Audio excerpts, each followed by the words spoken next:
नमस्कार। आज के इस 5 मिनट वीडियो में हम गवाह का आउटलुक देखेंगे। काफ़ी समय के बाद आज मार्केट में मोमेंटम स्टार्ट भी हुआ और मैंने पिछले वीडियो में कहा भी था और रिपोर्ट में कहा भी था कि गवाह में जैसे हम अगस्त में एंटर करेंगे कुछ बड़ा होने वाला है। क्यों ऐसा? बिकॉज़ पहला चीज़ आप फिबो को देखिए, यहाँ पे एक होता है टाइम फिबो।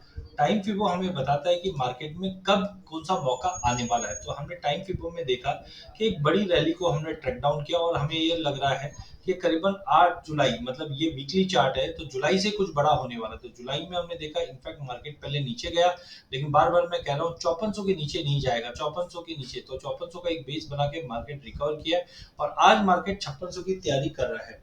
अगर आज की क्लोजिंग 5600 पे आ जाती है तो आप मिनिमम मान के चलो 6000 6100 का पहला लेवल है और जाने में इसके ऊपर भी जाएगा। क्यों जा सकता है इस बार लंबी तेजी क्यों बन सकती है वो आज इस चार्ट में हम देखेंगे। तो पहला मैंने गवार का ये वीकली चार्ट लिया है।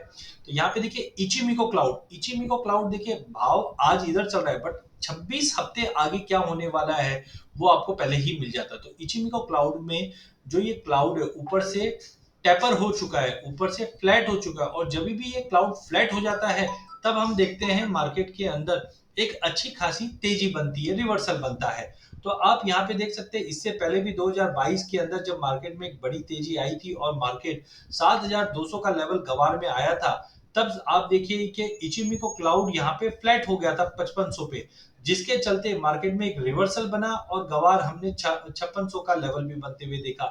सिमिलरली इधर हम पास्ट में भी देखते हैं 2024 फरवरी मार्च में भी, उससे पहले हमने 6600 का लेवल देखा था अगस्त 2023 में, लेकिन ये क्लाउड यहाँ पे आप देखिए फ्लैट बन चुका था और जब भी ग्रीन क्लाउड लोअर साइड से फ्लैट बनता है तो रिवर्सल का चांस बनता है और हमने एक बेटर रिवर्सल देखा जहां पे प्राइस 5100 के नीचे 5100 के करीब गवार में जाता हुआ दिखाई दिया।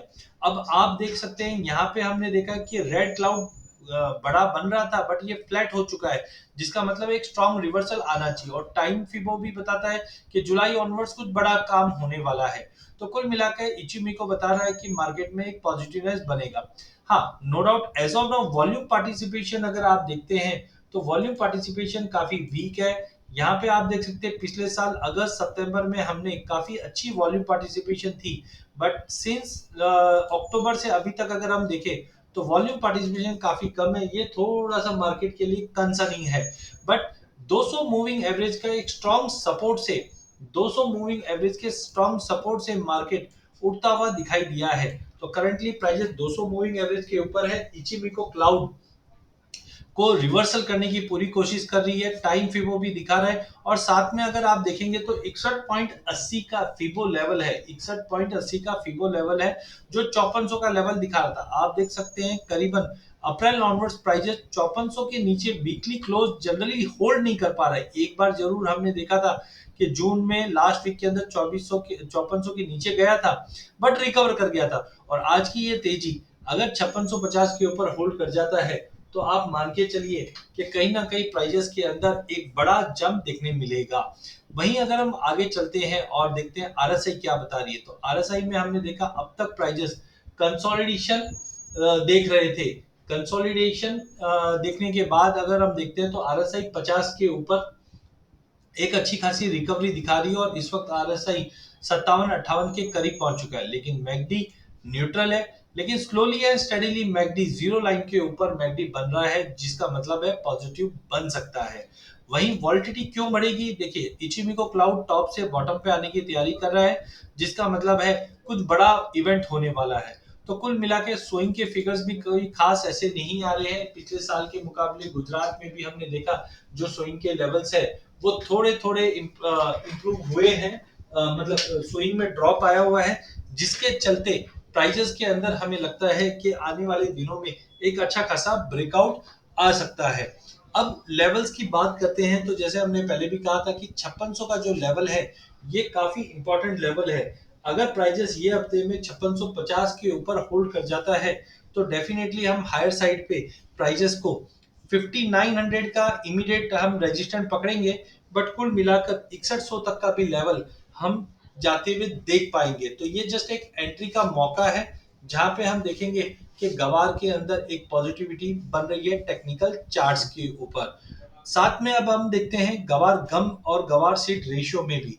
तो गवार सीड गवार गम रेशियो की भी अगर हम बात करें तो यहाँ पे हम देख पाते हैं कि जिस ढंग से गवार सीड में रैली बनी है, तो गवार गम में भी हम structure slowly and steadily positive देख रहे हैं। लेकिन अभी भी गवार गम को ट्रिगर चाहिए 11,200 से 11,300 की रेंज का। एक बार प्राइसेस इसके ऊपर निकल जाता है तो गवार गम पे देखेंगे, बट आज का फोकस जो हमको रखना है गवार सीट पे रखना है, क्योंकि गवार सीट की स्विंग की वजह से ये एक बड़ा गेन दिखेगा, जहां पे हम 5650 के ऊपर क्लोजिंग करने पे मिनिमम आप मान के चलिए 5,980 और उसके ऊपर 6100 तक का इमीडिएट रेंज रहेगा। बट कुछ बड़ा इवेंट होने वाला है, बिकॉज यहाँ पे मैकडी सॉरी यहाँ पे चॉपीनेस इंडेक्स हायर लेवल से काफी बड़ा मूव दिखा रही है। आप मंथली चार्ट पे भी अगर आप जाते हैं तो मंथली चार्ट पे भी देखिए मैकडी जीरो लाइन से पॉजिटिव क्रॉसओवर दे रही है, आरएसआई पॉजिटिव आ रहा है और बहुत बड़ी वॉलिडिटी के साथ आ रहा है। तो कुल मिलाकर अगर हम बड़ी रेंज की बात करें तो गवार में अब ऑनसेट होने वाला है कुछ बड़ा इवेंट, और यहाँ पे भी आप देखिए प्राइजेस इचिबिको क्लाउड के अंदर ही है जो निकलने की कोशिश कर रही है। तो इन शॉर्ट टेक्निकल पैरामीटर काफी स्ट्रांग है गवार के लिए, और फंडामेंटल धीरे धीरे अब हम देखेंगे स्विंग के ऊपर एक्टिविटी बढ़ेगी जिसका एक सपोर्ट मिलेगा। तो कुल मिला के गवार को लेके चलना चाहिए अगले 2 से 3 महीने के व्यू के हिसाब से, जहां पे हम मिनिमम 6,000 से 6100 का इमीडिएट रेंज देख पाएंगे। अधिक जानकारी के लिए चैनल को जरूर सब्सक्राइब कीजिए। इस चैनल में हम आप तक इक्विटी कमोडिटी करेंसी के अपडेट लाते रहेंगे। वीडियो पसंद आने पे इसे लाइक और शेयर जरूर कीजिए।